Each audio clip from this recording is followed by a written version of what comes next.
your tight ends now, Everett now. So Dalton Kincaid and Dalton Schultz are the two that you're targeting. If I Dalton could, I Kincaid, would. Yeah. obviously top five. If it was me, these would be the guys who go. So yes, okay. I'm gonna start with Schultz because I when Kincaid, you already know he's easily 1A, 1B with Keon Coleman. Maybe he already has a rapport with Josh Allen, so that's your main target, right? He's gonna. I Yeah, mean, I don't see him losing the volume from last year. He's gonna put up numbers this year. He got a lot of red zone targets last year, and then Dalton Schultz. He's been solid. He was consistent with the Cowboys. He looked good last year with the Texans, and in the preseason, he was getting a lot of red zone targets. So if that's what we got something to look forward to. You're tied in getting more touchdowns, and especially in a high power offense like that, Schultz would be a nice sneaky pick, and you can get him in late in the draft. You don't have to pick him up in the third or fourth to get Kincaid, where you can get Dalton Schultz later on, maybe between 8 and 12. yeah. I love the Kincaid pick. For me, there's like five or six there, and if you don't get one of them, then you punt to the back end where you're maybe picking up, Schultz or Pratt Fryermuth or Luke Musgrave or something like that. But if you don't, but Dalton Kincaid is very much in that top bracket for me this year, and I agree with everything you say there. Uh, Dalton Schultz, however, I'll not say much about him because you might see him again in a minute. But I'll go over that one in a minute when we get to that. But I love Kincaid. I love the Kincaid pick.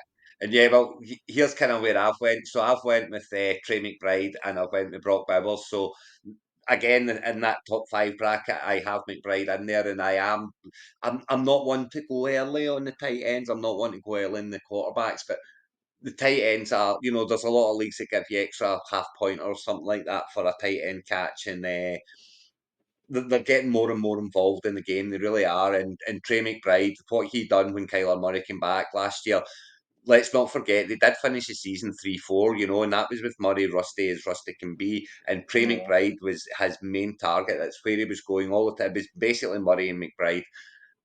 Now obviously Harrison's there, but that's only going to help McBride because it'll take the attention off him a little bit more as Hmm. well. So I'm all in on the Kyler Murray train, and that Kyler Murray train, Trey McBride is a massive part of it. And if he goes well, Murray will be going well, and at the same time. And for Brock Bowers, well, I mean, I know it's after I said the Raiders, blah, there's not a very good team, and they aren't per se, but. This guy is just special. I think, I think he is a Sam Laporta. I think he can have that type of season that, in his rookie year, it looks like he's made for the NFL.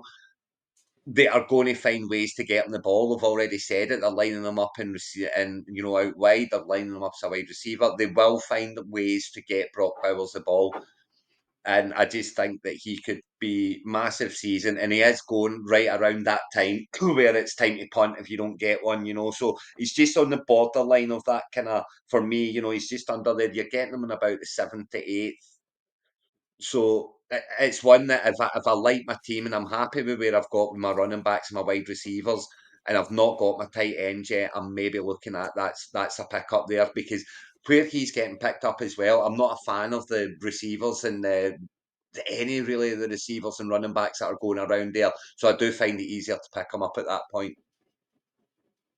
Yeah, I've seen Bowers going in some drafts. He goes early, but sometimes you can get him in early second half, which would be good. I could see him being very valuable in the second half of the season as well. Like that's going to be he's one that I think after week 5 you'll see his numbers go up. Yeah, I think so. Yeah, I mean he'll get better as the season goes on for sure.